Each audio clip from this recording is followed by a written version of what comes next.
A viewer on the last video asked me about using leather, so I thought why not make part 2 of a keychain video where we use that material instead. We won't go through all of the details with Inkscape or any of the design, but we'll create another keychain using that material. So if you're interested, stick around.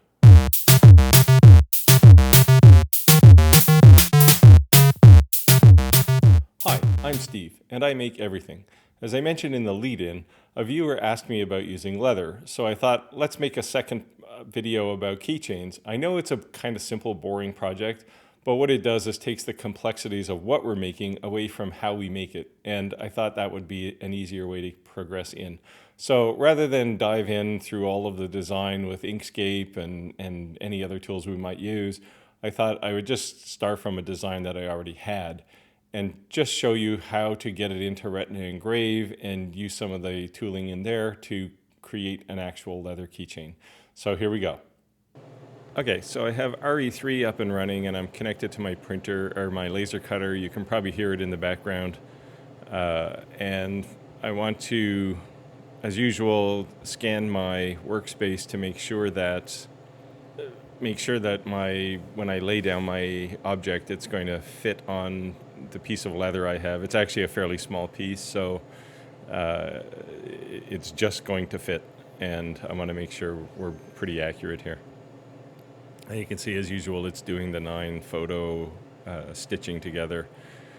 You could do this by hand if you just want to do a perimeter scan of your image when you're ready to cut, and then move the piece around underneath it, but this piece is actually fairly small and I don't want to hit my hands on the laser as it's moving around.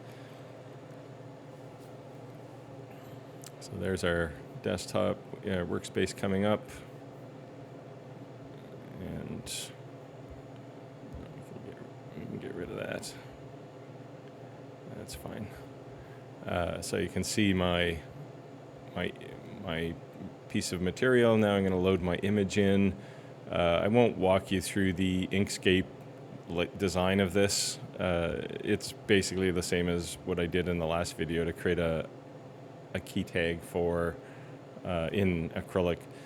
This time I'm not going to import the raster. It's just not really necessary here, so we'll just use the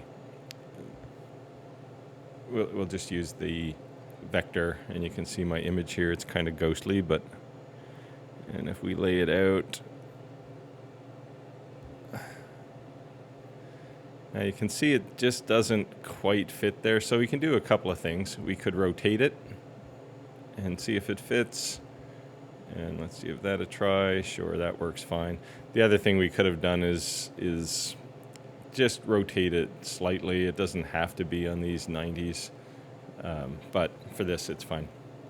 Okay, so now it's going to fit, and let's just center things here.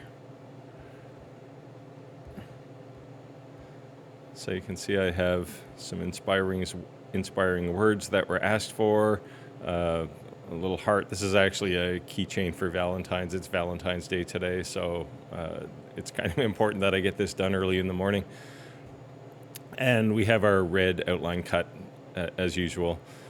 So we'll start with looking at the elements.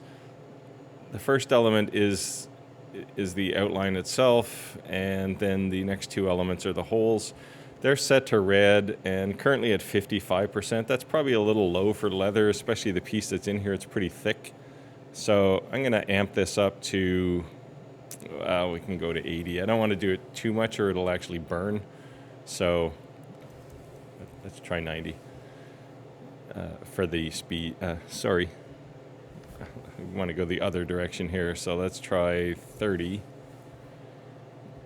because we have full power, but we want to go fairly slow so that the laser has ample time to cut through.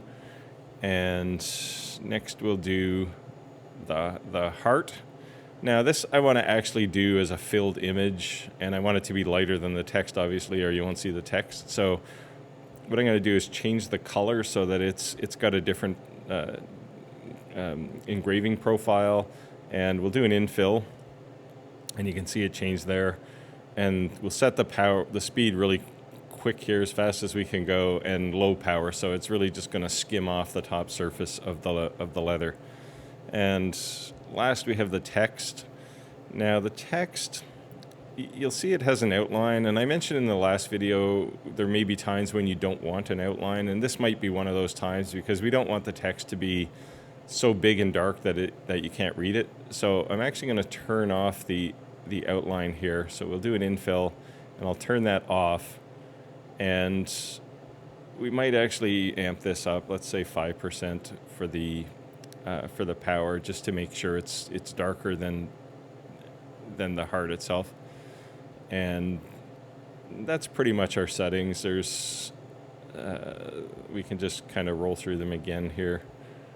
So you have about 5% power on the text because we don't want it to burn too deep, and 1% power on the heart, and then these are cuts. And I'm actually even going to slow this down a little more. You do run the risk of kind of getting some blackening around the outside. Leather especially is, kind of flames out a bit, so this might actually end up being a bit too dark, and if it is, I'm going to end up having to find another scrap of leather and cut one. And there we go. We're ready to do our cut and engrave, and I'll go over to the laser cutter and I'll record the actual outlining here, and we'll go from there.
So there you have it. It was a pretty short video, and in the end we got a fairly simple piece out of it, but it was an opportunity to work with some leather, and you got to see how some of these settings work on my Muse 3D. No, these will also work on any other laser printer, so there's nothing special about the Muse 3D with regard to leather. A couple of tips though: when you're cutting leather, make sure your laser is well ventilated, because cutting leather does smell pretty bad. It's a unique smell all of its own. I won't even try to describe it. The part also will smell like this, so you probably want a bit of leather polish on it, just to kind of alleviate some of that. Also, and pretty important, the soot that comes off of cutting and even engraving does smear on the leather surface quite well, quite poorly actually. So you do want to be careful when you're touching the piece when you pick it up. What I did was just kind of tap a piece of paper towel on it to remove some of the loose material on top to avoid it smearing, and then rub the edges very carefully as well to take some of that off. And you can take a very fine sandpaper at the end and just go around the edges to get rid of the kind of blackness. It comes off fairly easily. So, and again, be careful while you're doing that so you don't smear the part. Anyway, that's the video, and hopefully you enjoyed it. If you did, please click the like button. And certainly if you've been enjoying the channel, please subscribe. It helps me, it helps you. And we'll do more videos like this next time to help you make your world.